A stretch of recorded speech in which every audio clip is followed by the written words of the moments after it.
గత ప్రభు దినాన రక్షణ పొందుటకు నేనేమి చేయవలను అనే అంశాన్ని చదువుకున్నాం. అనేక సార్లు ఈ అంశం చదువుతున్నప్పుడు మనమేమనుకున్నామంటే మనమేం రక్షింపబడలేదా అని అనుకుంటూ ఉంటాం. అంత మాత్రమే గాకుండా ఈ అంశం మనకు అవసరమేనా? రక్షింపబడిన వారి మధ్య ఈ వర్తమానం సందేశం మరలా ఇంకొకసారి వినడం, ఈ మూల పాఠాన్నే మనం ధ్యానించడం అవసరమా? అందులో విశేషంగా ఈ ప్రభు దినాన అనే దాన్ని మనం అనేక సార్లు అనుకొని ఈ అంశాన్ని నిర్లక్ష్య పెడుతూ ఉంటాం. వినడానికి కూడా ఆహ్, కొద్దిగా ఆసక్తి చూపించకుండా ఉంటూ ఉంటాం. నేను ఈ పాఠాన్ని ఎందుకు చెప్తున్నాను అనేది ముందుగా చెప్పి తర్వాత ఆ పాఠంలోనికెళ్తాను. ఎందుకు చెప్తున్నానంటే భూమి మీద స్థానిక సంఘాలుగా, సమాజంగా, క్రీస్తునందున్న వారుగా, క్రైస్తవులుగా మనం జీవిస్తున్న పరిస్థితులను మనం చూసినప్పుడు సంఘంలో గాని, కుటుంబంలో గాని, సమాజంలో గాని ఎక్కడైనా క్రీస్తు ప్రభు యొక్క సముదాయం అంటే ఆ జనం ప్రత్యేకింపబడిన ప్రజలు క్రైస్తవులైన వారు అనే జన జీవితాల్ని మనం చూస్తూ ఉన్నప్పుడు నాకు మొట్టమొదటిగా వచ్చే ఆలోచన ఏమిటంటే ఇన్ని సంవత్సరాలు అయిన తర్వాత క్రైస్తవులుగా మనం ఇలాగే ఉన్నామే, దేవుడు ఉద్దేశంలోని ప్రజలుగా ఎందుకు మనము విశ్వాసంలో కట్టబడడం లేదు, లేకపోతే మన జీవితాలు, మన కుటుంబాలు, మన కుటుంబంలోని జీవిత సమస్యలను కూడా ఆత్మ సంబంధమైన వెలుగులో తీర్చుకోలేని ప్రజలుగా ముఖ్యమైనవి ఏవి, ముఖ్యం కాని ఏవి అనే విషయంలో ఆలోచన లేని వారిగా మనం జీవిస్తున్నామనేది తేటతెల్లగా కనిపిస్తూ ఉంటుంది. దీనికి అన్నిటికీ మూల కారణమేమి అని అనేక సార్లు నన్ను నేను ఆలోచన చేసుకుంటూ ఉంటాను. ఎందుకు ఆలోచన చేసుకుంటూ ఉంటానంటే, ఇన్ని సంవత్సరాలయిన తర్వాత దాదాపుగా 35 సంవత్సరాలయిన తర్వాత లేకపోతే మన దేశానికి స్వతంత్రం వచ్చిన నాటి నుండి క్రొత్త నిబంధన సువార్త పరిచర్య ఆహ్, జరుగుతూ ఉన్న దినాలలో స్థానిక సంఘాలు ఇంకా ఆహ్, సరిచేయబడిన స్థానిక సంఘాలుగా మాత్రమే గాకుండా, ఆ విశ్వాసములో కొదువు కలిగిన వారుగా, పరిపూర్ణత దశకు సాగలేని వారుగా ఇంకా ప్రాథమికమైన దశలోనే ఉన్నట్టుగా కనిపిస్తున్నాయి. దానికి కారణం ఏమిటి అనే దాన్ని ఆలోచన చేస్తాం. దానికి మూల కారణం ఏమిటంటే, ఒక మానవుడు లేకపోతే ఒక ఒక వ్యక్తి ప్రభువులోనికి రావడానికి ప్రభువు మాటలని అంగీకరించి ప్రభువులోనికొచ్చాడా లేదా అనే అనుమానం ఎదురవుతుంది. ఒకటి వచ్చిన వారు వెనకకెళ్ళిపోవడం, అవిశ్వాసులుగా లోకాన్ని ఆశించి వెళ్ళిపోవడం ఒక రకం. కానీ ఉండవలసిన తీరులోనే లేకుండా ఒక ఆచార సంబంధమైన ఒక అలవాటు క్రైస్తవులుగా లేక ఆచార సంబంధమైన క్రైస్తవులుగానే మనం మిగిలిపోతున్నాము. మన కుటుంబంలో ఒక క్రైస్తవ దాంపత్య జీవితం గాని, క్రైస్తవుల జీవితం గాని, లేకపోతే ఒక క్రైస్తవ సమాజంగా మనము ఎందుకొరకు మనలను విశేషమైన ప్రజలుగా లోకములో నుండి దేవుడు ప్రత్యేకించుకున్నాడు అనే దాన్ని అర్థం చేసుకోకుండా జీవించేటట్లు, అంత మాత్రమే కాకుండా ప్రభు అయితే మనల్ని ఆయన స్వరక్తమిచ్చి సంపాదించి కొని, ఆయన ఎందుకు ఆయన పనిని ఏదైతే తన వరకు తుదిముట్టించారో దాన్ని కొనసాగింపు చేయవలసిన ప్రజలుగా, క్రైస్తవులుగా, సంఘాలుగా ఉండవలసిన మనము అలాగూ ఉండలేకపోతున్నామే అనే దానికి కారణం అని ఆలోచన చేసినప్పుడు, మొట్టమొదటిగా రక్షణను గురించి ప్రభు అయిన యేసు ఏమి చెప్పారో వాటి విషయంలో మనము అంగీకరించకుండా, విధేయత చూపించకుండా ఉండడమే కారణం అనేది నాకు తోచుతుంది. ఎందుకంటే ప్రభు అయిన యేసు వారు ఆయన అనేక సందర్భాలలో చూసినప్పుడు వాస్తవానికి ఆయన మాటల మీద మనం కట్టబడాలి అనే దాని ఉపమాన రీతిగా అనేక సార్లు చెప్పారు. ఆయన చెప్పిన ఉపమానం ఏమిటంటే, ఈ నా మాటలు విని వాటి చొప్పున చెయ్యి ప్రతివాడును అనే మాట మనకి కనిపిస్తుంది. బుద్ధిమంతుడైన వాడు తన గృహాన్ని బండ మీద ఇల్లు కట్టుకునేవాడుగా, లేకపోతే తన విశ్వాసాన్ని, తన జీవితాన్ని క్రీస్తు ప్రభు యొక్క మాటల మీద కట్టుకునేవాడుగా ఉండాలనుకుంటే, ఈ నా మాటలు విని వాటి చొప్పున చేయి ప్రతివాడును బండ మీద ఇల్లు కట్టుకొనిన బుద్ధిమంతుని పోలి ఉండును అనే ఆ ఉపదేశం మనకి ప్రభువారు చేసినట్టు కనిపిస్తుంది. కనుక మన అస్థివారం సరిగా లేదేమో అని ఆలోచనలో పడ్డాం. మన అస్థివారం అంటే విశ్వాసం, లేకపోతే మన మార్పు, మన జీవితంలో క్రీస్తుని అంగీకరించడం అనేది ఆయన మాటల మీద మన విశ్వాసాన్ని, మన జీవితాన్ని కట్టుకోవడం లేదు అనేది కనిపిస్తుంది. అందుకనే ఆయన మన జీవితానికి అవసరమైన ఉపదేశించిన ఆయన మాటల్లో నుండి రక్షణ పొందుటకు నేనేమి చేయవలను అనే ఉపదేశాన్ని మనం గత వారంలో మనం ఆలోచన చేశాం. గత వారంలో చేసిన వాటిని మీకు మరొకసారి తెలియచేస్తూ, ఏవైతే ప్రభువు బోధించడానికి ఆరంభించాడో గుర్తుపెట్టుకోవాలి. హెబ్రీయులకు రాసిన పత్రిక 2వ అధ్యాయం 1, 4 వచనాలు గత వారం ప్రారంభ వచనంగా చదివాం. కనుక ప్రభువు రక్షణ, ఇంత గొప్ప రక్షణను నిర్లక్ష్యం చేసిన యెడల ఎలాగు తప్పించుకొందుమో అట్టి రక్షణ ప్రభువు బోధించుట చేత ఆరంభమై, అనగా ప్రభువు బోధించుట చేత ఆరంభం కావాలి. ఎవరు బోధ విని ప్రభువులోనికి వచ్చావు? ఎవరు నీకు బోధిస్తే, ఎవరి మాటలు బోధిస్తే, ఎవరి మాటలకు విని, ఎవరి మాటలు అంగీకరించి, ఎవరి మాటలకు మీరు విధేయత చూపించావు అనేది నీ జీవితంలో, నా జీవితంలో చాలా ప్రాముఖ్యమైనది. ఎందుకంటే గొప్ప రక్షణ మానవాళికి ప్రభు బోధించడం చేత ఆరంభమైంది.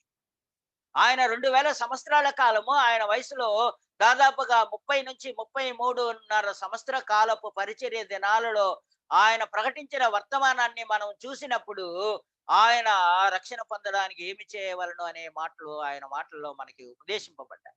ఆ ఉపదేశాన్ని అనుసరించే మనం రక్షణని పరీక్షించుకోవాలి గానే ఎవరో ఏదో చెప్పారండి.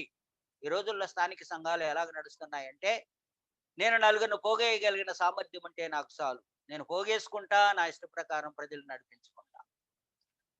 వారికి బాప్తిజం ఇవ్వాలంటే ప్రభు యొక్క ఉద్దేశంతో కాదు కానీ, స్థానిక సంఘంలో నాకు ఒకరు కావాలండి, అందుకొరకు నేను నడిపిస్తున్న గుంపులోనికి ఒకరిని చేర్చుకోవడానికి, లేకపోతే అక్కడ కార్యక్రమాలను నిర్వహించడానికి ఎవరు లేరు కాబట్టి, వీరుంటే వీరికి బాప్తిజం తీసుకుంటే, వీరికి బాప్తిజం ఇస్తే వారు ఆ కార్యక్రమాలు జరిపిస్తాము అనే రూపంలో వారు కోరుకున్న బాప్తిజాలు ఇవ్వడం జరుగుతూ ఉన్నాయి.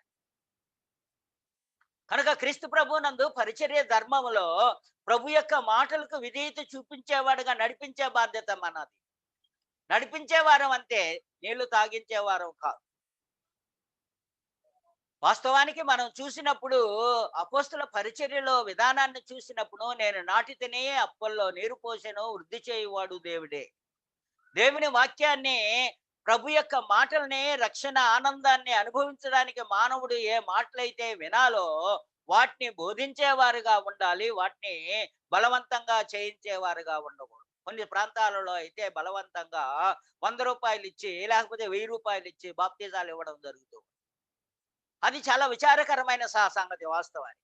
డబ్బుల కోసం బాప్తిజం పొందడం కొందరైతే, వివాహం కోసం బాప్తిజం పొందడం కొందరైతే, మా సంఘములో ఉండడానికి మా సంఘములో బాప్తిజం పొందు అనే కొందరైతే, వేరే ఎవరైనా వచ్చి పరిచర్య చేసి బాప్తిజం ఇస్తే ఆటంకపరిచే స్థానిక సంఘాలు ఉన్నట్లుగా నాకు వినికిడిలో వచ్చిన సమాచారాలు ఉన్నాయి.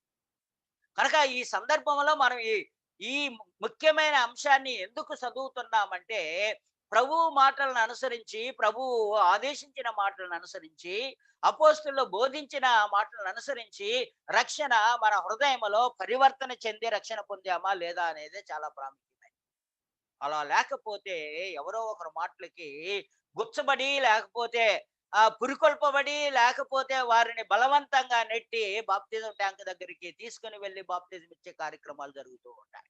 అలా కాదు.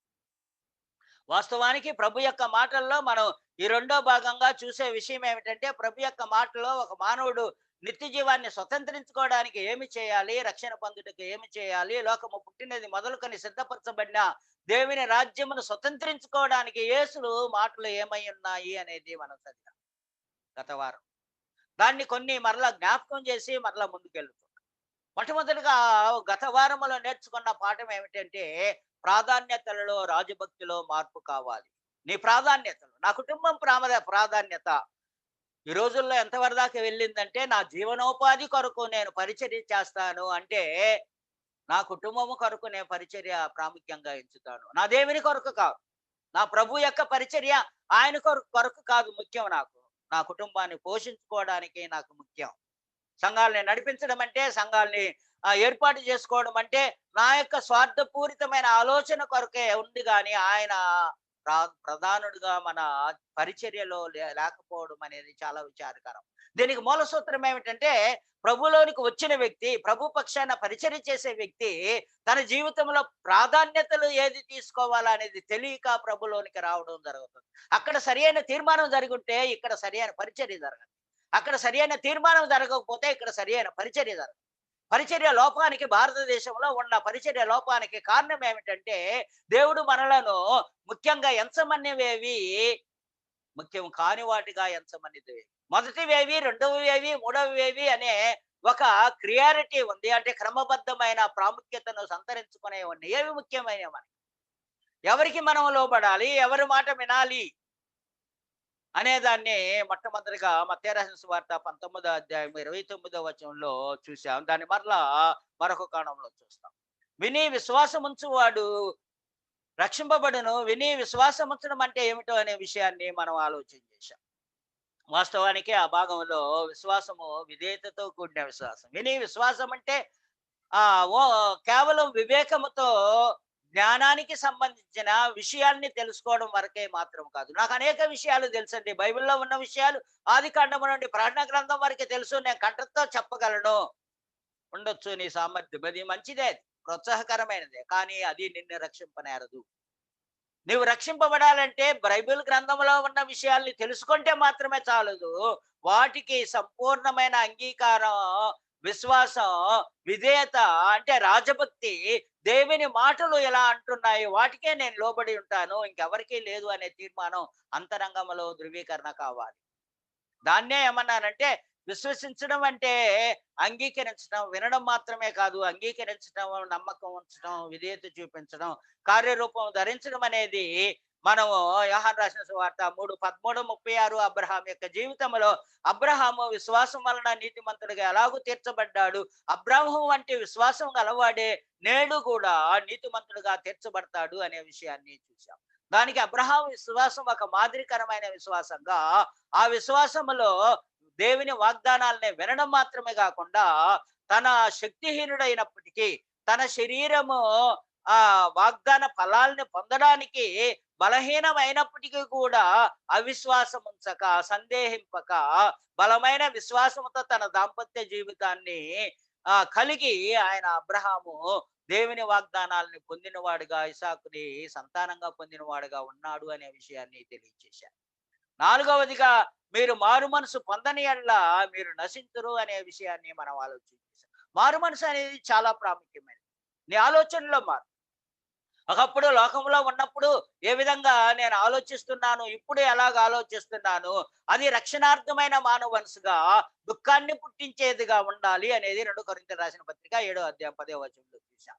కనుక ఒక రక్షణార్థమైన మారు మనసు కలిగి ఉండలేకపోతే దుఃఖాన్ని కలిగించేది మాత్రమే కాదు, రక్షణార్థమైన మారు మనసు కలిగించేదిగా ఉండాలి అని విశ్వాసము అనేది మనం ఆలోచన చేశాం. ఆ తర్వాత రక్షింపబడుటకు నేను బాప్తిజం పొందాలి. ఆ బాప్తిజం అనేది మరణముతో సంబంధించింది అనే దాన్ని చూసాం. ఈరోజు మరొక ఇప్పటి వరకు మనం చూసిన క్రీస్తు ప్రభు మాటల్లో నుండి చూసిన విషయాలు ఏమిటంటే, ఆయన 33.5 సంవత్సర కాలములో జీవించిన దినాలలో సువార్త ప్రకటించిన మాటల్లో నుండి మనం క్రీస్తు ప్రభు రక్షణ పొందుటకు ఏమి చేయవలనని బోధించాడు అనే వాటిని మనం ఇంతవరకు చూసాం. ఇప్పుడు మనం చూసేది ఏమిటంటే, ఆయన చనిపోయాడు, ఆయన తిరిగి లేసి మృతుల్లో నుండి తిరిగి లేసి ఆయన పరలోకమునకు ఆరోహణం అయిపోయాడు. ఆ తరువాత కాలములో బోధించిన వారి యొక్క మాటలు ప్రభువు బోధించిన వాటితో కూడా ఏకీభవించిన వాటిగా మనకి కనిపిస్తుంది. కనుక ప్రభు ఏదైతే 30 నుండి 33.5 సంవత్సరాల కాలం వరకు బోధించాడో ఆ బోధనను అనుసరించే తరువాత బోధించిన వారి యొక్క ఆ సమాధానం కూడా రక్షణ పొందుటకు నేనేమి చేయవలను అనే దానికి సమాధానాన్ని మనం ఇప్పుడు చూస్తున్నాం. ఈ భాగంలో మొట్టమొదటిగా మనం ఇప్పుడు చివరి ఈ కొద్ది నిమిషాలు మనం చూడబోయే విషయం ఏమిటంటే, యేసు చనిపోయిన సంవత్సరం తర్వాత అంటే 33.5 సంవత్సరం తర్వాత ప్రజలకు రక్షింపబడడానికి ఏమి చేయాలి అని అడిగిన విషయమై ఏమి లేఖనాల్లో రాయబడిందో మనం చూడబోతున్నాం.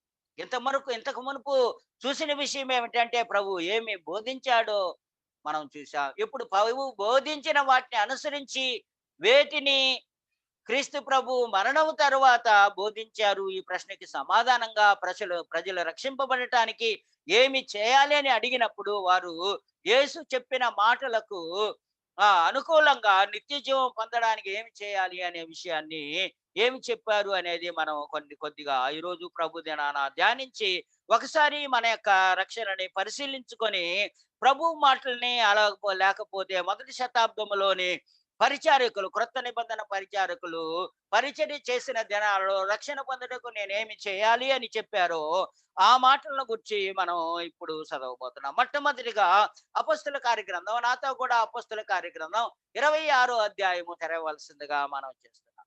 అపొస్తలుల కార్యగ్రంథం 26వ అధ్యాయములో అపోస్తుడైన పౌలు గారు మనకి కనిపిస్తుంటాడు. అపోస్తులైన పౌలు గారిని అగరప్ప దగ్గర నిలబెట్టినప్పుడు యూదుల మధ్య ఆయన మీద నేరస్థాపన చేయటం మనకి ఈ యొక్క అధ్యాయంలో కనిపిస్తుంది. ఆ నేరస్థాపనకు సమాధానంగా వారి మధ్య అంటే ఆ యొక్క అగిరప్ప రాజు మధ్య నిలబడి పౌలు సమాధానం చెప్పే విషయాల్లో మనం చదువుతున్నాం. ఆయన నోరు తెరిచి ఆయన మాట్లాడిన మాటల్లో 2వ వచనం చూడగలిగితే, అగిరప్ప రాజా, తమరు యూదులలో ఉండు సమస్తమైన ఆచారములను వివాదములను విశేషముగా ఎరిగిన వారు గనుక యూదులు నా మీద మోపిన నేరములన్నిటిని గురించి నేడు తమరి ఎదుట సమాధానం చెప్పుకొనబోచున్నందుకు నేను ధన్యుడిని ఎంచుకొనుచున్నాను. తాల్మితో నా మనవి వినవలనని వేడుకొనుచున్నాను. గుర్తుపెట్టుకోవాలి, తాల్మితో నా మనవి వినవలనని అగిరప్పరాజుకి వేడుకుంటున్నాను. అంటే ఆయన చెప్పే వర్తమానం ఆ రోజు ఆ సమాజం మధ్య అగిరప్ప రాజు ఎదుట, ఆ సభ ఎదుట యూదుల మధ్య యూదులు నేరస్థాపన చేస్తుంటే ఆ నేరస్థాపన చేసిన వారిలో యూదుడుగా ఈయన కూడా యూదుడే వాస్తవానికి ప్రభు అంగీకరించే వారి కూడా. ఈ సందర్భంలో ప్రభువుని అంగీకరించిన తర్వాత వారి మధ్య యూదా సమాజంలో నేరస్థాపన చేసిన వాడుగా, నింద మోపబడిన వాడుగా, లేకపోతే దోషిగా నిలబెట్టి ఆయన మీద నేరస్థాపన చేస్తూ ఉన్న సందర్భంలో రాజుకి మనవి చేసుకుంటున్నాడు. అందులో విశేషంగా ఆయన తాల్మితో వినవలనని వేడుకుంటూ తమరి ఎదుట ఈ యొక్క మాటలని వినవలనని వేడుకుంటూ ఆయన చెప్పడం జరిగింది. ఈ భాగంలో ఆయన బ్రతికిన బ్రతుకు ఎలాంటిదో తెలియజేశాడు. నేను బ్రతికిన బ్రతుకు ఎలాంటిది, క్రీస్తులో లేనప్పుడు బ్రతుకును గురించి ఆయన ప్రస్తావిస్తున్నాడు. సుమే, నీ బ్రతుకు ఎలాగున్నదో ఒకసారి పరిశీలన చేసి, క్రీస్తులో లేనప్పుడు క్రీస్తులోకి వచ్చిన తర్వాత నీ బ్రతుకు ఎలాగుందో ఆలోచన చెయ్యి. ఆ బ్రతుకుకి ఇప్పుడు బ్రతుకుతున్న బ్రతుకుకి తేడా ఉందా లేదా ఆలోచన చెయ్యి. రక్షణ పొందానంటే చాలదు. ఆయన అంటున్నాడు, వాస్తవానికి మీరు చూడగలిగితే ఆయన 3వ వచనంలో 2వ భాగంలో 4వ వచనం వెళ్ళిపోదాం. మొదటి నుండి యెరూషలేములో నా జన్మల మధ్య బాల్యము నుండి నేను బ్రతికిన బ్రతుకు ఎలాంటిదో యూదులందరూ ఎరుగుదురు. వారు మొదటి నుండి నన్ను ఎరిగిన వారు గనుక సాక్ష్యమిచ్చుటకు వారికి ఇష్టమైతే నేను మన మతములోని బహునిష్టగల తెగను అనుసరించి పరిసయుడునుగా ప్రవర్తించినట్లు చెప్పగలను. నేను ఎలా బ్రతికాను, నా విశ్వాసం ఎలాంటిది, నా నమ్మకం ఎలాంటిది, నా ప్రవర్తన ఎలాంటిది, గుర్తుపెట్టుకోవాలన్నమాట. పౌలు ఆ మహాసభ ఎదుట నిలబెట్టింది ఏమిటంటే, నేను నడుచుకున్నది ఎలాగూ, నేను జీవించింది ఎలాగూ, మొదటి నుండి జీవించింది ఎలాగూ, నేను ఇప్పుడు జీవిస్తున్నది ఎలాగూ, నా ప్రవర్తన ఎలాంటిదో పరిశీలకు తెగకు చెందినవాడుగా, పరిసయుడుగా, నిష్ఠ గలవాడుగా, భక్తి గలవాడుగా నేను ఎలాగున్నానో ఒకప్పుడు. దేవుని సత్యాన్ని ఎరగక మునుపు కూడా భక్తిపరుడే, నిష్ఠ గలవాడే. కానీ అది సరిపోదు దేవునికి. మనం అనేక సార్లు దేవునికి సరిపోయేది ఏమనుకుంటామంటే, నా స్వభక్తి నన్ను రక్షిస్తుంది అనుకుంటాం, నిత్య జీవాన్ని ఇస్తుంది అనుకుంటున్నాం. ఆయన అంటున్నాడు, నేను బ్రతికిన బ్రతుకు ఎలాంటిదో మీరెరుగుదురు. మీకు తెలుసది.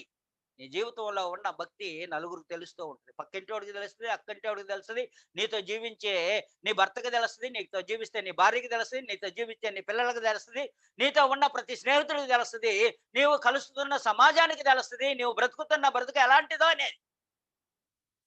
అపోస్తలుడైన పౌలు తన బ్రతుకు విషయంలో, తన జీవితంలో చెప్పుకున్న సాక్ష్యం ఏమిటంటే, మీరెరుగుదురు. ఆయన అంటున్నాడు, మొదటి నుండి నేను ఎలాగూ నిష్ఠగల తెగను అనుసరించి పరిసయుడుగా ప్రవర్తించును. అప్పుడు యొక్క ప్రవర్తన ఎలాంటిది? పరిసయుడుగా. గుర్తుపెట్టుకోవాలి. పరిశీలన చేసిన పని ఏమిటో మీకు తెలుసు.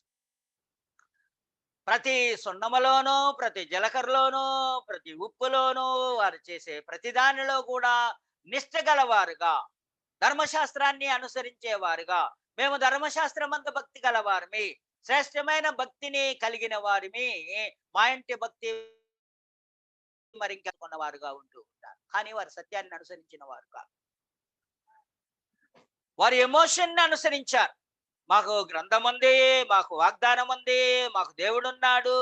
ఆ మేము మాకు అన్ని వాగ్దానాలు ఉన్నాయి. అన్ని జనులారా మీకే ఏమీ లేదు. మాకైతే దేవుడున్నాడు, మాకైతే నిబంధన ఉంది, మాకైతే ధర్మశాస్త్రం ఉంది, మాకు పరలోకపు పౌరత్వం ఉంది. మీరేమో పరదేశులు, మేము పరలోకపు పౌరులమే. ఇలాంటి నిష్ట గల భావాలు కలిగిన వారు పరిశీల తెగలో మనం చూసినప్పుడు వారి భావాలు ఎలాంటిది అనే దాన్ని ఆయన వివరిస్తూ ఆ భావాలకు భిన్నంగా ఇప్పుడు ఎలాగున్నాడో కూడా చెప్తున్నాడు. ఆయన అంటున్నాడు 5వ వచనంలో, వారు మొదటి నుండి నన్ను ఎరిగిన వారు కనుక, మొదటి నుండి ఎరిగి ఉన్నారు. ఎప్పుడైతే నేను స్టెఫన్ యొక్క మరణానికి ఆమోద ముద్రను వేశానో, గుర్తుపెట్టుకోవాలి. అపొస్తలుల కార్యగ్రంథంలో మనం 7వ అధ్యాయంలో చూసినప్పుడు స్టెఫన్ని రాళ్లతో రువి చంపడానికి ఆమోదాన్ని పొందిన వారిగా ఉంటూ ఉంటారు. దానికి ఆమోదం ఇచ్చింది ఎవరంటే అపొస్తలుడైన పౌలు. ఆ యొక్క చనిపోయిన స్టెఫనుని సమాధి చేయడానికి ఉత్తరాలను జారీ చేసి ఆయన యొక్క సమాధికి, ఆయన యొక్క మరణానికి ఆమోదాన్ని ప్రకటించిన వాడుగా, అంత నిష్ట గల భక్తి గలవాడు. దేవుడైన యెహోవా తప్ప మరొక దేవుడు లేడు అనే రూపంలో నిష్ఠగల భక్తి గలవాడుగా పరిశీల తెగకు హెబ్రీలకు హెబ్రీయుడుగా జీవించిన వారిలో మొదటి నుండి ఆయన యొక్క నిష్ఠగల తెగకి పరిశీలకుగా ప్రవర్తించినట్లు. నీ ప్రవర్తన ఎలాగుందో ప్రభువులో, పరిశీలిలాగా ఉందేమో ఆలోచన. ప్రభువులా రాకముందు పరిశీలిలాగుంటే ఇప్పుడు కూడా ప్రభులో వచ్చిన తర్వాత కూడా పరిశీలిగానే నీవు సంఘ కార్యక్రమాల్లో, ఇంటి కార్యక్రమాల్లో, గృహ తీర్మానాలలో చేస్తూ ఉంటే మార్పు ఏది లేదనమాట. రక్షణ పొందుటకు నువ్వు ఏమి చేయవలసిందో అది చేయలేదన్నమాట. ప్రవర్తన చాలా ప్రాముఖ్యమే. నీ ప్రాధాన్యతలు, నీ రాజభక్తి ఎవరి ఎడ్ల కలిగి ఉన్నావు అనేది ప్రాముఖ్యమైనది. దాని గురించి ఆయన అంటున్నాడు, మన 12 గోత్రముల వారు ఎడతెగక దివారాత్రములు దేవుని సేవించుచు ఆ వాగ్దానం పొందుదమని నిరీక్షించుచున్నారు. పెట్టుకోవాలా. మన గోత్రపు వారందరూ కూడా, ధర్మశాస్త్రంలో ఉన్న ఇశ్రాయేలులందరూ కూడా ఒక వాగ్దానం కొరకు ఎదురు చూస్తున్నారు. ఆ వాగ్దానం క్రీస్తు మెస్సియా అనే దాన్ని నాకు తెలియదు. తెలియకుండా నేను పరిసయుడుగా, నిష్ఠగలవాడుగా అనేక కార్యక్రమాలని బుద్ధిహీనుడుగా చేసేసా, తెలియక చేసేసా, అవిశ్వాసం వలన చేసేసా అని అంటాడు. ప్రభులో రాకమునుపు అవిశ్వాసంలో ఉన్నావు. నీ ప్రవర్తన లోకంలో ఉంది. నీ జీవితం నీ బ్రతుకు లోకాన్ని అనుసరించి, లోకాన్ని ప్రేమించి ఉంది. అది నీకు ప్రధానమైన ప్రాముఖ్యమైన జీవితం. నా కుటుంబానికి కష్టపడాలా, నా జీవితానికి కష్టపడాలా, లేకపోతే వాళ్ళని పోషించకూడదని నేను చెప్పడం లేదు సుమే. అదే జీవితం కాదు. అలాంటి జీవితాన్నే జీవించాడు అపోస్తలుడైన పౌలు. ఆయన చెప్పిన మాటలో మనం చూసినప్పుడు, వాస్తవానికి ఇప్పుడైతే దేవుడు మన పితరులకు చేసిన వాగ్దానం విషయమే నిరీక్షణను గురించి నేను విమర్శింపబడుటకు నిలిచి ఉన్నాను. ఇప్పుడు అనే మాటలు చాలా ప్రాముఖ్యమైనది. అప్పుడు ప్రవర్తన, ఇప్పుడు నేను ప్రవర్తించే. అప్పుడు నా యొక్క ప్రాముఖ్యత, ఇప్పుడు నేను ప్రాముఖ్యంగా ఎంచేది. అప్పుడు దేనికి విధేయుడిగా ఉన్నా, ఇప్పుడు నేను దేనికి జీవిస్తున్నా. అప్పుడు దేని కొరకు జీవించినా, ఇప్పుడు దేని కొరకు జీవిస్తున్నా. ఇది రక్షణకు ముడివేయబడిన సంగతి సుమే. ఎక్కడ మార్పు రావాలా? అప్పటికి ఇప్పటికి మార్పు లేకపోతే రక్షణ విషయంలో చేయవలసినది, జరగవలసినది నీ అంతరంగ హృదయంలో జరగలేదనే చెప్పాలి. ఆయన అంటున్నాడు, ఒకప్పుడైతే అలాగున్నాను. ఇప్పుడైతే దేవుడు మన పితరులకు చేసిన వాగ్దానం విషయమే నిరీక్షణ గురించి నేను విమర్శింపబడుటకు, అప్పుడో తీర్పు తీర్చుటకు, ఇప్పుడో విమర్శింపబడుటకు. గుర్తుపెట్టుకోవాలి. అప్పుడు అనేకుల్ని నేను తీర్పు తీరుస్తున్నాను. ఎవరిని? ఆఖరికి స్టెఫన్ లాంటి భక్తుడు వచ్చినా కూడా నేను తీర్పు తీరుస్తున్నా. ఇదో దమస్కు మార్గంలో వెళుతున్న క్రైస్తవులందరినీ, స్త్రీలనేమి పురుషులనేమి కూడా చెరసాలలో వేయించడానికి పత్రికలను తెచ్చుకొని నేను విమర్శిస్తూ ఉన్న వారిని చెరసాలలో వేయడానికి ఇప్పుడు నేను విమర్శింపబడుతున్నా. గుర్తుపెట్టుకోరా. అప్పుడు వేరే వాళ్ళకి తీర్పు తీరుస్తున్నా, ఇప్పుడు ఇతరుల వలన తీర్పు తీర్చబడడానికి కూడా అంగీకరిస్తున్నా. ఏ చేంజ్ ఆఫ్ యాటిట్యూడ్. గుర్తుపెట్టుకోవాలి. మార్పు ఏదంటే యోచనలో, వైఖరిలో మార్పు. నీ భావనలో మార్పు రావాలి. ఎప్పటికి ఇప్పటికి. గోత్రముల వారు ఎడతెగక దివారాత్రములు దేవుని సేవించుచు ఆ వాగ్దానము పొందుదమని నిరీక్షించుచున్నారు. ఓ రాజా, ఈ నిరీక్షణ విషయమే యూదులు నా మీద నేరము మోపి ఉన్నారు. గుర్తుపెట్టుకోవాలి. దేని విషయమే నేరం మోపి ఉన్నారు ఆయన మీద? ఈ నిరీక్షణ విషయమే. ఏ వాగ్దానము కొరకు ఇశ్రాయేలు ఎదురు చూస్తున్నారు, ఆ వాగ్దానం విషయమే నేను ప్రకటించితే దాని విషయమే నా మీద నేరం మోపుతున్నారు. ఒకప్పుడు దానిని తెలియక నేను చేశాను, అవివేకంతో చేశాను. ఇప్పుడైతే ఆ నిరీక్షణ విషయమే నేను విమర్శింపబడడానికి, తీర్పు పొందడానికి నన్ను, ఓ రాజా, ఈ నిరీక్షణ విషయమే యూదులు నా మీద నేరం మోపి ఉన్నారు. దేవుడు గుర్తుపెట్టుకోవాల, మృతులను లేపునను సంగతి నమ్మదగినదని మీరెలా ఎంచుచున్నారు? గుర్తుపెట్టుకోవాలి. ఆయన ఏం చెప్తున్నాడు ఆలోచించి. ఆయన ఏం చెప్తున్నాడంటే, దేవుడు మృతులను లేపునను సంగతి నమ్మదగినదని మీరెలా ఎంచుచున్నారు? అంటే అక్కడున్న యూదుల తెగలో కొంత తెగ వారు మృతుల పునరుద్ధానాన్ని అంగీకరించేవారు. కనుక మృతుల పునరుద్ధానాన్ని అంగీకరించే వారి మధ్య నిలబడి ఆయన ఏమంటున్నాడంటే, మీరు ఎలా ఎంచారు దాన్ని? ఆ తర్వాత అంటున్నాడు ఆయన 9వ వచనంలో, నజరేయుడనే యేసునామమునకు విరోధముగా అనేక కార్యములని చేయవలనని నేను అనుకొంటిని. యెరూషలేములో నేను అలాగూ చేసి తిని. అది ఆయన జీవితం. అప్పటి జీవితం. అప్పటి జీవితం అది. ఇప్పుడు కాదు. నీవు క్రీస్తులో ఉన్నా, నీవు క్రీస్తులో లేని స్థితి. అప్పుడేమిటి, ఇప్పుడేమిటి? ఆ తర్వాత అంటున్నాడు 10లో, నేను ప్రధాన యాజకుల వలన అధికారం పొంది పరిశుద్ధులను అనేకులను చెరసాలలో వేసి వారిని చంపించినప్పుడు సమ్మతించి తిని. అంటే ఒకరి మరణమునకు అనుమతించిన వాడుగా కనిపిస్తున్నాడు. చంపండి, చంపుతున్న వారిని చంపండి అని చెప్పినవాడు. చంపండి, మన భక్తికి విరోధంగా చేస్తున్నాడు వారు. క్రైస్తవులైన వారు మన భక్తికి విరోధంగా, స్టెఫను లేకపోతే మన విశ్వాసానికి విరోధంగా చెప్తున్నాడు. మన దైవభక్తికి విరోధంగా చెప్తున్నాడు. ఈ రోజుల్లో అనేకులు అలాగ లేకపోతే, వారు అనుకున్న భక్తి మనకు లేకపోతే మనతో సహవాసం లేదని, లేకపోతే మనలను దూరం చేయమని విమర్శించేవారు లేకపోతే, ఆ రోజు వారు నజరేయుడైన యేసు నామమునకు విరోధంగా కార్యములు చేయవలెనని నేను అనుకుంటుని. కానీ అధికార పత్రాలను పొందినప్పుడు, వారిని పంపినప్పుడు సమ్మతించింది. అనేక పర్యాయములు సమాజ మందిరములన్నిటిలో వారిని దండించి వారు దేవదూషణ చేయనట్లు బలవంతము పెట్టజూసితిని. దేవుని దూషించండి, దేవుని దూషించండి అనే రూపంలో బలవంతం చేసిన వాడు. ఇప్పుడు వేరేవాడు.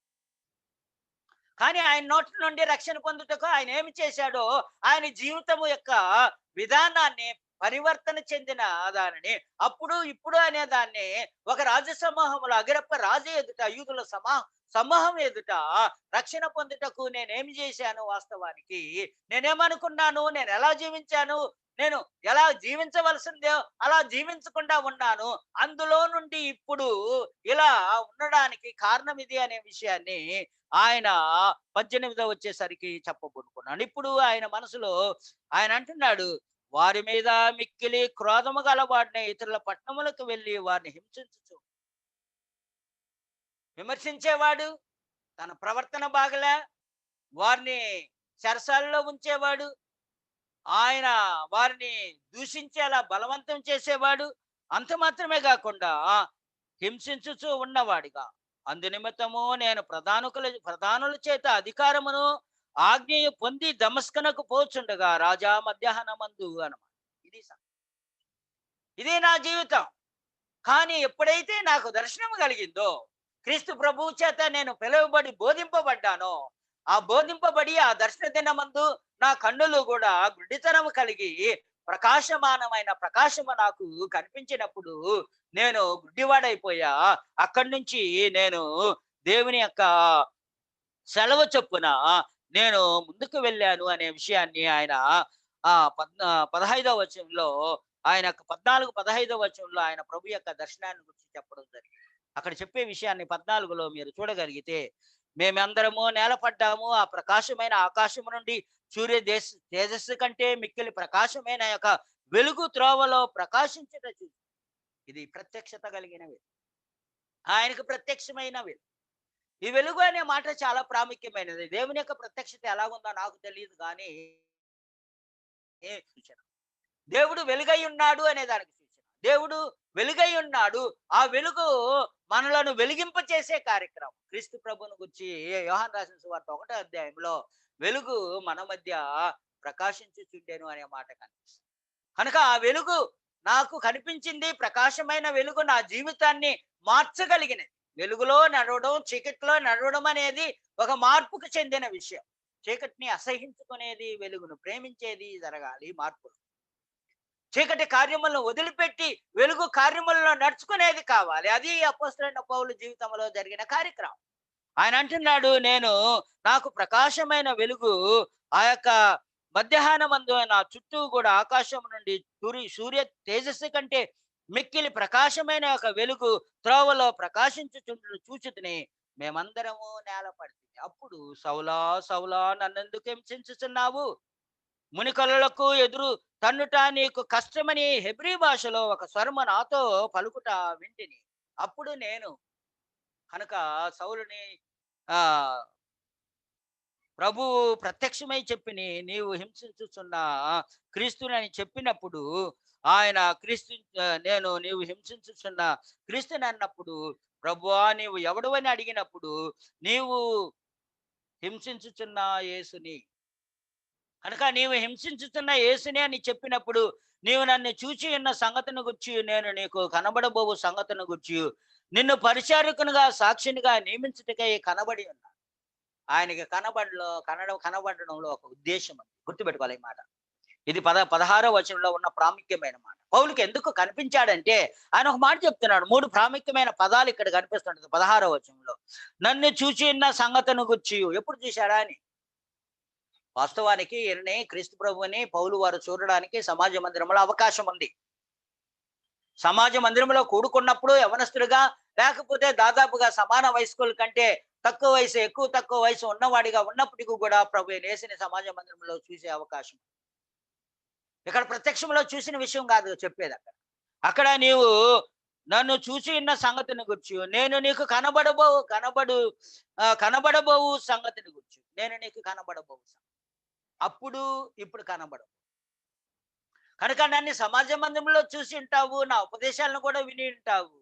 ఆ సంగతిని గుర్చి, ఆ తర్వాత కనబడబోవు సంగతిని గుర్చి నిన్ను పరిచారికనుగా నియమించు.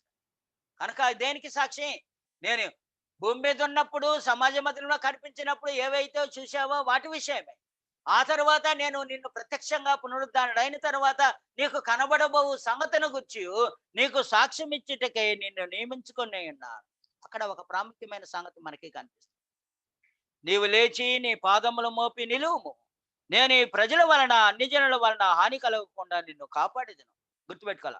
వారు చీకట్లో నుండి వెలుగులోనికి, సాతాను అధికారము నుండి దేవుని వైపును తిరిగి నా యందలి విశ్వాసము చేత పాప క్షమాపణను పరిశుద్ధపరచబడు వారిలో స్వాస్థ్యమును పొందినట్లు వారు కన్నులు తెరుచుటకై నేను నిన్ను వారి యొద్దకు ఏం చేస్తున్నాను? పంపెదనని చెప్పాను. కనుక క్రీస్తు చేత పంపబడిన వాడు వారి యొద్దకు ఎందుకు పంపించాడో ఈ వాక్య భాగంలో చెప్తున్నాడు.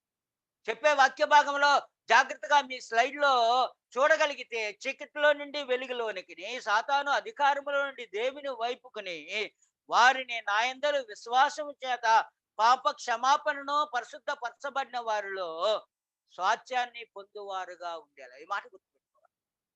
ప్రభులోనికి వచ్చేవారు, ప్రభువును అంగీకరించవేవారు, ఏదైతే ప్రభు యొక్క మాటలను అనుసరించి ఈ యొక్క పాప క్షమాపణ ప్రకటింపబడడానికే నియమింపబడిన అపోస్తలుడైన పౌలు యొక్క జీవితంలో నుండి చెప్పిన వర్తమానం నేడు నేను అంగీకరించడానికి, ఆ రోజు అపోస్తలులు అంగీకరించడానికైన వర్తమానం ఏమిటంటే, చీకటిలో నుండి వెలుగులోనికి, సాతాను అధికారం నుండి దేవుని వైపు నా యందలి విశ్వాసం చేత. ఆ మాట గుర్తుపెట్టుకోవాలి. విశ్వాసం అంటే ఏమిటో గత వారం చదువుకున్నాం. ఎందుకు విశ్వాసం? నీతిమంతులుగా తీర్చబడి పరిశుద్ధపరచబడుటకు, పరిశుద్ధపరచబడిన వారిలో స్వాస్థ్యాన్ని పొందటానికి ఏం కావాలంటే, వారు కన్నులు తెరుచుటకై నేను నిన్ను వారి యొద్దకు పంపెదను. వారి కన్నులు తెరవబడాలి. అందుకనే దాన్ని ఏమంటారంటే, మన మనోనేత్రాలు వెలిగింపబడాలి. క్రీస్తులో వచ్చేక మునుపుగా అధికారంలో ఉన్న వారిని ఇప్పుడు వెలుగులోనికి రావాలంటే, చీకట్లో ఉన్న వారు వెలుగులోనికి, అపవాది అధికారం క్రింద ఉన్నవారు దేవుని అధికారం క్రిందకి, క్రీస్తు రాజ్యంలోనికి, ఆయన్ని ఆయన పరిశుద్ధపరచబడిన వారిలో ఉన్న వారికి ఇచ్చే స్వాస్థ్యాన్ని పొందడానికి, ఆయన మహిమకు కీర్తి కలుగునట్లుగా మనం జీవించాలనుకుంటే ముందు మన మనోనేత్రాలు వెలిగింపబడాలి, కన్నులు తెరవబడాలి. ఈ కన్నులు తెరవబడడానికే ఏమి ప్రకటింపబడాలి? యేసునందలి విశ్వాసం ప్రకటింపబడాలి. అది ఎలాంటిది? పాప క్షమాపణ నిమిత్తమై. కనుక నా యందలి విశ్వాసం చేత పాప క్షమాపణ కలుగుతుంది అనే విషయాన్ని వారు మనోనేత్రాల్లో వెలిగింపబడడానికి ప్రకటింపబడాలి అనేదే ప్రాముఖ్యం.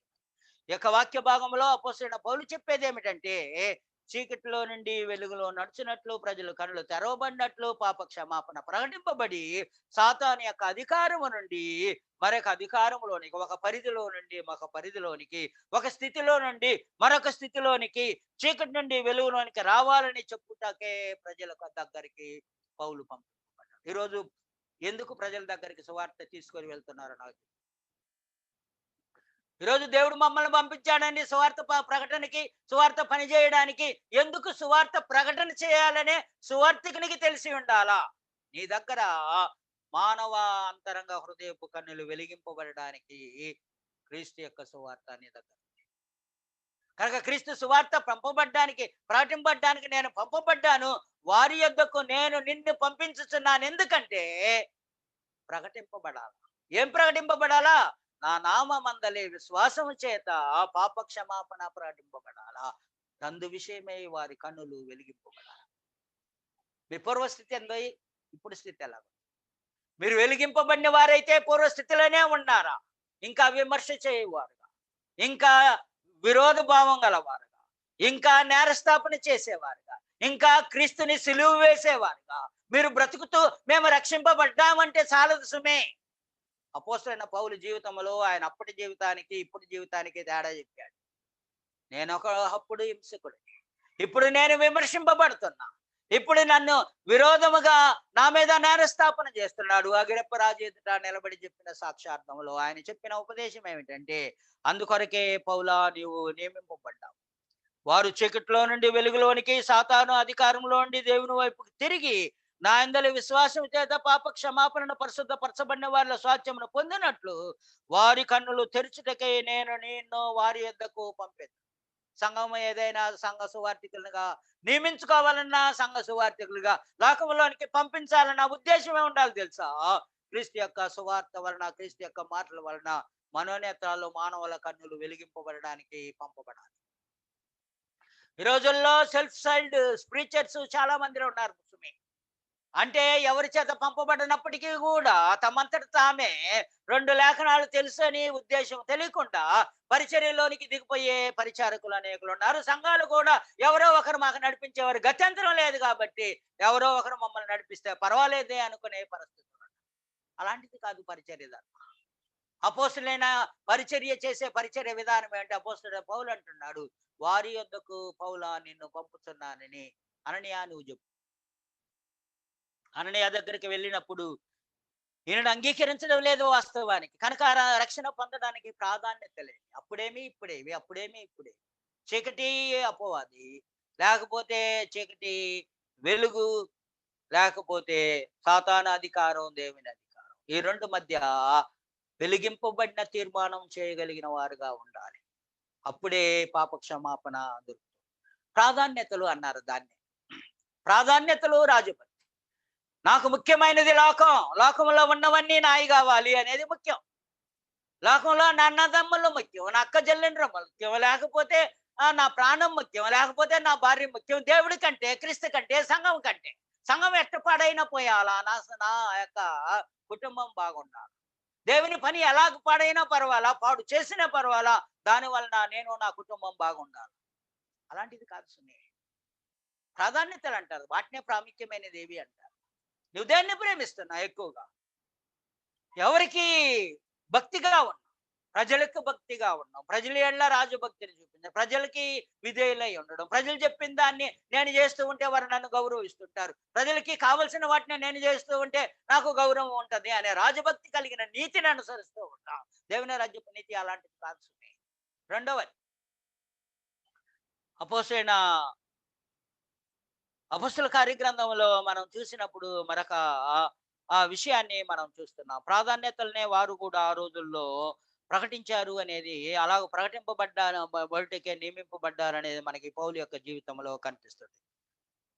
మరొక వాక్యాన్ని పరిశీలిద్దాం. మనతో కూడా అపొస్తలుల కార్యగ్రంథం 13వ అధ్యాయం 26, 38, 41 వచనాలు పరిశీలించండి. ఈ యొక్క భాగంలో మనకి ఒక విశేషమైన కార్యక్రమం కనిపిస్తుంటది.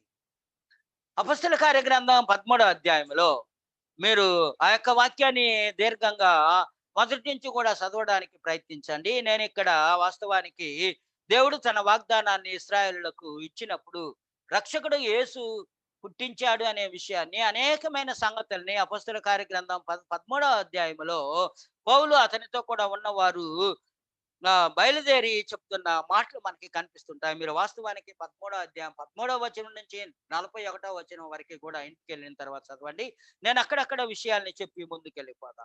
వాస్తవానికి ఆయన పంపు నుండి బయలుదేరి పంఫూలియాకును పెర్గేకును వచ్చిన తర్వాత యోహాను వారిని విడిచిపెట్టి యెరూషలేమునకు తిరిగి వెళ్ళిపోయారు. అప్పుడు వారు పెర్గే నుండి బయలుదేరి పిసిదియాకు వచ్చి అంతియోకకు వచ్చి విశ్రాంతి దినమందు సమాజ మందిరంలోకి వెళ్ళి వారితో కూడా కూర్చోవడం జరిగింది. ఇది పరిస్థితి. ఆ పరిస్థితి సందర్భంలో ఆ సమాజ మందిరములో లేఖనాలను చదివేది వాడుకు గనుక ఇక్కడ 15వ వచనం, ధర్మశాస్త్రమును ప్రవక్తల లేఖనములు చదివి నా తరువాత సమాజ మందిరపు అధికారులు, సహోదరులారా, ప్రజలకు మీరు ఏదైనా బోధ వాక్యము చెప్పవలనని ఉన్న ఎడలా చెప్పుడని వారికి వర్తమానం చేసిరి. అప్పుడు పౌలు నిలవబడి చేసైగా చేసి ఇట్లా కనుక ఇక్కడ కూడా సమాజ మందిరంలో నిలబడి పౌలు బోధిస్తాడు. ఏదైనా చెప్పాలనుకుంటే, ఏదైనా దేవుని వాక్యం చెప్పాలనుకుంటే, మీలో ఎవరైనా ఉంటే చెప్పడానికి చెప్పండి అని ఆ సమాజ మందిరంలో నిలబడి చెప్పినప్పుడు ధర్మశాస్త్రపు లేఖనములను అనుసరించి ఆ మాట గుర్తుపెట్టుకోవాలి. ధర్మశాస్త్రం ప్రవక్తల లేఖనములను చదివిన తరువాత సమాజం కనుక ధర్మశాస్త్రపు లేఖనాలని చదివినప్పుడు ఆ లేఖనాలని ఆధారం చేసుకొని ప్రకటించడం ప్రాముఖ్యం. మన ప్రకటన దేవుని వాక్యమును అనుసరించినదై ఉండాలి. ధర్మశాస్త్రపు వాక్యాలైనా దేవుని వాక్యమునైనా అనుసరించి లేకపోతే, దానిని అనుసరించిన రక్షణ విధానాన్ని బోధింపబడకపోతే రక్షింపబడడానికి వీలులేదు. అపోస్తలుడైన పౌలు ఆ సమాజ మందిరంలో వారి చరిత్రను అంతటా కూడా క్లుప్తంగా చెప్పడం కనిపిస్తుంటుంది. మీరు 16వ వచనం నుంచి 17వ వచనం నుంచి చూస్తే, ఇశ్రాయేలులారా, దేవునికి భయపడులారా. ఆ జనం దేవునికి భయపడే జనం. ఇశ్రాయేలు ప్రజలంటే దేవునికి భయపడిన జనులు. మీరేమో నేనేమిటో నా సంగతి మీ సంగతి నేను చెప్పడంలే. ఆ రోజు ఆ సమాజ మందిరంలో దేవుని వాక్యాన్ని చదివి వినిపించిన తర్వాత వారిని సంబోధించి మాట్లాడుతూ ఏమంటున్నాడంటే, ఇశ్రాయేలు వారులారా, దేవునికి భయపడవల వారులారా, వినుడి. వినవలసిన వర్తమానం చెప్తున్నాడు. నీవు నేను వినవలసినది ఆ రోజు సమాజ మందిరంలో వినిపించినది. ఆ రోజు సమాజ మందిరంలో వినిపించిన మాటలు ఏమిటంటే, ఇశ్రాయేలును ఈ ప్రజల దేవుడు మన పితరులను ఏర్పరచుకొని వారు ఐగుప్తు దేశమందు పరదేశులై ఉన్నప్పుడు ఆ ప్రజలు హెచ్చించి తన భుజముల చేత వారిని అక్కడి నుండి తీసుకొని వచ్చాను. ఇదిగో ఈ స్థితిలో నుండి ఈ స్థితిలోనికి తీసుకొని వచ్చారు. వారి దాస్యంలో ఉన్నారు ఐగుప్తులు, వారి బానిసత్వంలో ఉన్నారు. ఆ బానిసత్వంలో నుండి దేవుడు ఇప్పుడు ఈ స్థితికి తీసుకొని వచ్చారని ఇశ్రాయేలు యొక్క చరిత్ర అంతా కూడా లేఖనాల్లో నుండి ప్రకటించారు. ఇశ్రాయేలుకి చరిత్ర ఉందేమో కాదు, నీకు కూడా ఒక చరిత్ర ఉంది, నీ జీవితం కూడా. క్రీస్తులా రాక మునుపు చరిత్ర ఉంది, క్రీస్తులోకి వచ్చిన తర్వాత చరిత్ర. క్రీస్తులో రాకమునుపు నీవు దాసుడుగా పాపానికి దాసుడుగా, పాపమునకు ఊడిగం చేసేవాడుగా, లేకపోతే ఈ శరీరానికి ఊడిగం చేసేవాడుగా, ఈ శరీరాన్ని స్వాధీనములో, ఈ శరీర కోరికల యొక్క స్వాధీనములో, యుగ సంబంధమైన దేవత యొక్క స్వాధీనములో శరీర యొక్క కోరికల్ని అనుసరించి నీవు జీవించి ఉన్నావు. ఆ రోజు వారు అలాగూ బానిసత్వంలో, భౌతికమైన బానిసత్వంలో ఉన్నారు. ఇంచుమించు 40 ఏండ్ల మటుకు అరణ్యములో వారి చేష్టలను సహించెను. వారి చేష్టలను, మన చేష్టలను కూడా దేవుడు సహించాడు. క్రీస్తుల రాక మునుపు నీ చేష్టలేవి, నీ చేష్టల లోక సంబంధమైన చేష్ట. దురలవాటు, లేకపోతే ప్రవర్తనలో భక్తిహీనత. నీ చేష్టలే. మనం అంటుంటాం వాడి చేష్టలే మారలేదండి. ఎంత చెప్పినా వారి చేష్టలు మారలేదండి. అంటే ఏమిటి? వారి నడవడి, వాడి ప్రవర్తన మారలేదు. 40 సంవత్సరాలు సహించాడు. నీ జీవిత కాలంలో ఇప్పుడు జీవిస్తున్న వరకు దేవుడు నీ చేష్టల గురించి సహించాడు, గుర్తుపెట్టుకో. కానీ ప్రభు రాకడ యందు ఇంక సహించబోడు సుమి. ఆ రోజు సహించి సహించి 40 సంవత్సరాలు అయిన తర్వాత అరణ్యములో ఉన్న అవిశ్వాసులందరూ కూడా రాలిపోయారు. నీవు నిత్యత్వం పొందకుండా రాలిపోతావేమో, జాగ్రత్త సుమి. నీ నడవడి, నీ యొక్క నడవడి ఉంది. నీ చేష్టలున్నాయి. నీ కుటుంబం విషయంలో, నీ భార్య విషయంలో నీ చేష్టలు, నీ పిల్లల విషయంలో నీ చేష్టలు, నీ భక్తి విషయంలో దేవునికి నీవు చేయవలసిన నీ కార్యాలు, నీ చేష్టలు ఎలాగున్నాయి? కుటుంబ వ్యవహారంలో గాని, సమాజంలో గాని నీ చేష్టలు ప్రాముఖ్యం. నీ బంధువర్గం మధ్య నీ చేష్టలు ఎలాగున్నాయి? ఎప్పుడైనా ఆలోచన చేసావా? రక్షింపబడినవాడుగా, నేను రక్షింపబడినవాడినండి, క్రీస్తు ప్రభు యొక్క సువార్తను ప్రకటించేవాడినని అని గరానా చెప్పుకుంటావేమో కానీ ఆయన అంటున్నాడు, మీ చేష్టలు ఎలాగున్నాయో చూసుకోండి. మీ చేష్టల విషయంలో ఇతరులు నాకు సాక్ష్యం చెప్పాలి. దేవుడు చూస్తూ ఉంటాడు. అందుకనే ఇశ్రాయేలు చరిత్ర యొక్క 40 సంవత్సరములు జీవించిన చేష్టలు చెప్పేశాడు. అన్య దేశంలో వారు ఏ విధంగా మరలా బబులోనికి చెరగొనిపోయారు చెప్పారు. వదిలేస్తా అయ్యన్ని. అక్కడి నుంచి 26వ వచనంకి వచ్చేస్తా. ఆ తర్వాత 23లో ఆయన అతని సంతానం నుండి దేవుడు తన వాగ్దానం ఇశ్రాయేలు కొరకు రక్షకుడగు యేసును పుట్టించెను. ఆయన రాకముందు యోహాను ఇశ్రాయేలు మారు మనసు విషయమైన బాప్తిజము ప్రకటింపబడెను. గుర్తుపెట్టాలి. ఆయన రాకముందు, క్రీస్తు నీ జీవితంలోనికి రాకముందు నీకేం ప్రకటింపబడాలి తెలుసా? మారు మనసు ప్రకటింపబడాలి సుమే. క్రీస్తు భూమి మీదకి ఇశ్రాయేలు మధ్యకి ప్రత్యక్షం అయ్యేదానికి ముందుగా మారు మనసు బాప్తిజం ఇచ్చే యోహాను ద్వారా ప్రకటింపబడింది. ఇదిగో రాబో ఉగ్రతలను తప్పించుకున్నట్టుగా మీకు బుద్ధి చెప్పిన వాడెవడు అని చెప్పి మీరు మారు మనసులకు తగిన ఫలములను ఫలించుడని ప్రకటించడం జరిగింది బాప్తిజం ఇచ్చే యోహాను ద్వారా. ఆ విషయాన్నే పౌలు జ్ఞాపకం చేస్తున్నాడు. ప్రజలందరికీ మారు విషయమైన బాప్తిజము ప్రకటించాను. యోహాను తన పనిని నెరవేర్చుచుండగా నేను ఎవడనని మీరు తలంచుచున్నారు, నేను ఆయనను కాను, ఇదిగో నా వెనక ఒకడు వచ్చుచున్నాడు, ఆయన కాళ్ళు చెప్పులు విప్పుటికైనను నేను పాత్రుడు కానని చెప్పెను. సహోదరులారా, అబ్రహాము వంశస్థులారా, గుర్తుపెట్టుకో. తనకి ఆ సమాజ మందిరంలో ఉండేవారు భౌతికంగా సహోదరుల వాస్తవానికి. ఆ భౌతికమైన సహోదరులతో అబ్రహాము వంశం వారులారా, దేవునికి భయపడు వారులారా, గుర్తుపెట్టుకోవాలి ఈ మాట. ఈ రక్షణ వాక్యము మన యొద్దకు పంపబడి ఉన్నది. అలా ఎప్పుడైనా ఫీల్ అయ్యా? అలాగ ప్రకటింపబడ్డా? నీకు ఎవరైనా ఆ విషయాన్ని ప్రకటించారా అని? ఇదిగో ఈ రక్షణ వాక్యం మన యొద్దకి పంపబడింది. దాన్ని స్వీకరించేక ముందుగా, యేసు మన కొరకు పుట్టాడు, మనం యేసును స్వీకరించేక ముందుగా మారు మనసు పొందాలి. మారు మనసునకు తగిన ఫలములను పొందాలి. అంత మాత్రమే కాదు, ఈ రక్షణ మీ యొద్దకి పంపబడినది. 26వ వచనంలో ఈ రక్షణ వాక్యము మన యొద్ద పంపబడి ఉన్నది. యెరూషలేములో కాపురం ఉన్న వారును వారి అధికారులను ఆయనను ప్రతి విశ్రాంతి దినమున చదువుచున్న ప్రవక్తల వచములను గ్రహింపక ఆయనకు శిక్ష విధించు చేత ఆయన ఆ వచనములను నెరవేర్చి ఇప్పటికీ హేతువేది లేకపోయినప్పటికీ కూడా ఆయనను చంపి పిలాతుని చంపమని వేడుకొన్నారు. వారు ఆయనను గుర్చి వ్రాయబడినవన్నీ నెరవేరి ఉన్నాయి. 30వ వచనం, 38కి వెళ్ళిపోతా అక్కడి నుంచి. 38లో మనం చూసినప్పుడు 36 నుంచి 38 కలిసిన. కాబట్టి సహోదరులారా, మీకు ఈయన ద్వారానే, గుర్తుపెట్టుకోవాలి. కాబట్టి సహోదరులారా, మీకు ఈయన ద్వారానే ఏమైందనమాట? ఈయన ద్వారా పాప క్షమాపణ కలగాలి.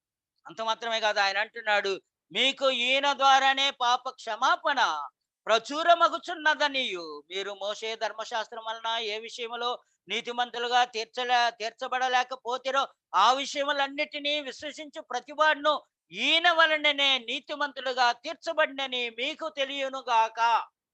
మీకు తెలియనుగాక. రక్షణ పొందడానికి మునుపు ఏం తెలుసుకున్నావో నాకు తెలియదు. ఏమి తెలుసుకోవాలో అపోస్తలుడైన పౌలు చెప్తున్నాడు ఆ రోజు సమాజ మందిరంలో. భక్తి గల వారి మధ్య ఆయన చెప్తున్న విషయం ఏమిటంటే, మీకు తెలియను గాక అదేమిటంటే, విశ్వసించు ప్రతివాడును ఈయన వలననే నీతిమంతుడుగా తీర్చబడునని. నీతిమంతుడుగా తీర్చబడడానికి ఈయన వలనే సాధ్యం. ఈయన నామమందు విశ్వాసముంచు ప్రతివాడు ఈయన వలనే నీతిమంతుడిగా తీర్చబడినని తెలియను గాక ప్రవక్తల గ్రంథమందు చెప్పబడినవన్నీ కూడా మీకు తెలుసు. మీరు ఒకసారి చూసుకోండి. ఆ లేఖనాలు చెప్తున్నాడు. ప్రవక్తల గ్రంథమందు చేయబడినది మీ మీదకి రాకుండా గుర్తుపెట్టుకోవాలి. మీ మీదకి రాకుండా ప్రవక్త గ్రంథంలో తెలియచేయబడినది మీ మీదకి రాకుండా చూసుకోండి. కనుక ఆయన అంటున్నాడు, మీ మీదకి రాకుండా చూసుకోండి. ఇదిగో తిరస్కరించి వారిలారా ఆశ్చర్యపరుడి, నశించుడి. మీ దినములలో నేను ఒక కార్యము చేసేదను.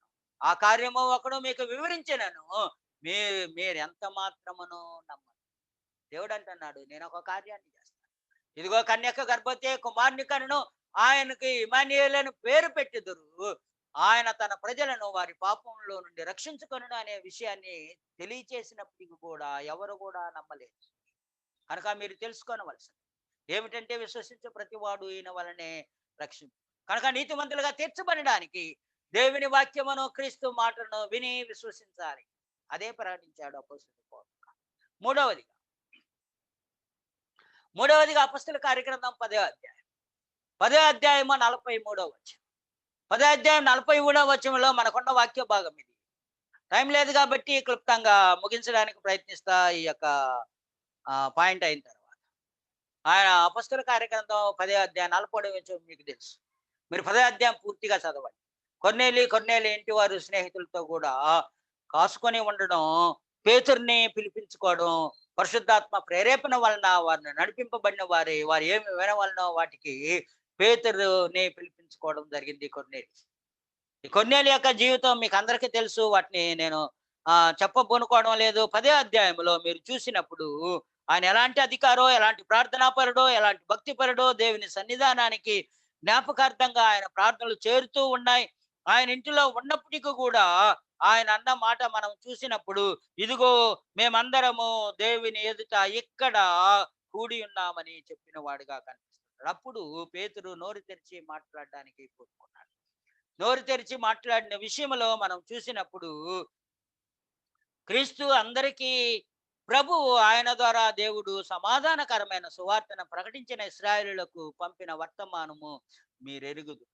కనుక ఆయన అంటున్నాడు, ఆయన ద్వారా దేవుడు సమాధానకరమైన వర్తమానాన్ని పంపించాడు. 36వ వచనం.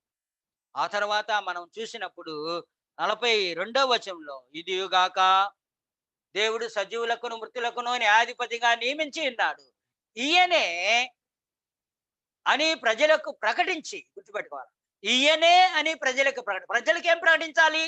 ప్రతి సందర్భంలో మీరు తెలుసుకోవాలి, మీరు ఇవి వినాలని ప్రకటింపబడినది, మీకు ప్రకటింపబడిన వర్తమానం ఇది అనే మాటలు ఇప్పుడు చదువుకున్న వాక్య భాగములన్నింటిలో కూడా గమనించి చూడాలి. అంటే అర్థం ఏంటంటే, రక్షింపబడ్డవానికి నేను తెలుసుకోవలసినవి, నేను అంగీకరించవలసినవి, నేను విధేయత చూపించవలసినవి, ఏదైతే ప్రభు బోధించడానికి ఆరంభించి అపోస్తలులకు అప్పగించాడో దానినే ప్రకటిస్తూ వచ్చాడు. అందుకనే ఈయనే అని ప్రజలకు ప్రకటించడానికి దృఢ సాక్ష్యం ఇవ్వాలనని మాకు ఆజ్ఞాపించాను. గుర్తుపెట్టుకోవాలి. ఆయన అంటున్నాడు, పేతురు అంటున్నాడు, మాకు ఆజ్ఞాపించాడు. బహువచన అపోస్తలుడు. ఆయన యందు విశ్వాసం ఉంచి వాడెవడో వాడు ఆయన నామ మూలముగా పాప క్షమాపణ పొందునని ప్రవక్తలందరూ ఆయన గురించి సాక్ష్యం ఇచ్చిరి. ఇది మేము చెప్పిన మాట కాదు, మీరు నమ్ముతున్న దేవుని వాక్యం చెప్పిన మాట, మీరు నమ్ముతున్న ప్రవక్తలు చెప్పిన మాట, మీరు నమ్ముతున్న ధర్మశాస్త్రం చెప్పిన మాట. ఈ మాటలను అనుసరించే మేము చెప్తున్నాము, కానీ ఇది మేము చెప్పినది కాదు. మీరు ఆయన యందు విశ్వాసం ఉంచు వాడెవడో వాడు ఆయన మూలముగా, ఆయన నామం మూలముగా పాప క్షమాపణ పొందునని ప్రవక్తలందరూ ఏది చెప్పారో అదే చెప్తున్నాం. మనం ప్రకటించవలసింది ఏమిటి ఇప్పుడు మీకు తెలుసు.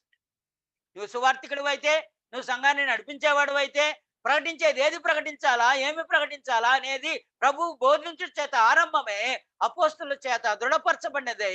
మనకి ఇవ్వబడిన వర్తమానం, మనం ప్రకటించవలసిన వర్తమానం గ్రంథములో లేఖనాలను అనుసరించి, దేవుని మాటలను అనుసరించి, క్రీస్తు మాటలను అనుసరించి మనం ప్రకటించాలి. అపొస్తలుల కార్యగ్రంథం 5వ అధ్యాయం 31వ వచనంలో ఇశ్రాయేలునకు మారు మనసును పాప క్షమాపణ దయచేయుటకు, గుర్తుపెట్టుకోవాలా, దేవుడు ఆయనను అధిపతిగాను రక్షణగాను తన దక్షిణ హస్త బలము చేత హెచ్చించి ఉన్నాడు. క్రీస్తు ప్రభు హెచ్చించబడిన వాడుగా ఉన్నాడు. ఆయన అధిపతి, ఆయన రక్షకుడు. దేవుడు ఆయనను లేపి ఆయన కుడిపార్శ్వన కూర్చుండబెట్టుకొని ఉన్నాడు. ఎందుకంటే ఇశ్రాయేలునకు మారు మనసు పాప క్షమాపణ దయచేయుటకు. అంటే ఇశ్రాయేలుకు మాత్రమేనా? కాదు సుమి. లోకమున్న మనుషులందరికీ కూడా ఒకే వర్తమానం. యూదులకైనా ఇశ్రాయేలుకైనా అందరికీ కూడా ఏమిటి ప్రకటింపబడాలి తెలుసా? మారు మనసును పాప క్షమాపణను దయచేయుటకై ఆయనను ప్రకటించాలి. నీకు మారుమనసు కావాలన్నా, నీకు పాపక్షమాపణ కావాలన్నా, ఏ సందేశం, ఏ వర్తమానం ప్రకటింపబడాలంటే క్రీస్తు యేసు యొక్క సందేశం. ఆయన మృతుల్లో నుండి తిరిగి లేచి ఉన్నాడు. ఆయన అధిపతిగాను రక్షకుడుగాను నియమించి ఉన్నాడు. ఆయన ప్రకటింపబడటం వలన మారు మనసు పాపక్షమాపణ దయచేయబడింది. దాన్ని ప్రకటిస్తున్నామా, లేక నీకు ఇష్టమైన వర్తమానాన్ని ప్రకటిస్తున్నామా? కనుక ఆలోచించే విధానంలో మార్పులు జరగాలి.